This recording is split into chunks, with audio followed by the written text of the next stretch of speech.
Debi Peverill, and you're listening to the weekly tip from Peverill's Financial Training Group. Today I am reminding you about medical expenses on your personal income tax return. I talk about this a lot, and there's a number of things that I would just like to remind you about before you get your tax return filed. So first thing about medical expenses is that they are a credit, not a deduction. So everybody who claims medical expense gets the same amount. It is at the bottom tax bracket. It doesn't come off the top tax bracket. The other thing is you can only deduct medical expenses if they exceed 3% of your net income.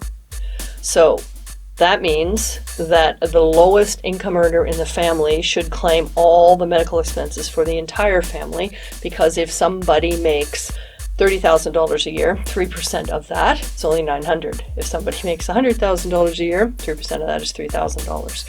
So for the family, we use the lowest income earner. There's also a maximum on that. The $3,000 is too high. The maximum for 2023 is around $2,500, I think. So even if you made $1 bazillion, you can still deduct anything over about $2,500.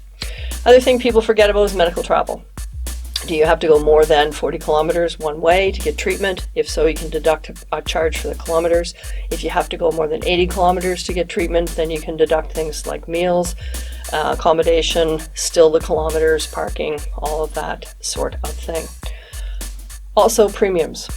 If you pay medical premiums, dental premiums, or medical travel premiums, you can add those things to your claim.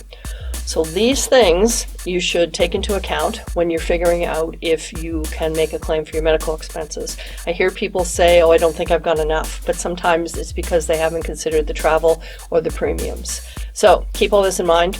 We all pay enough taxes. You don't need to pay taxes on something if you can get a deduction.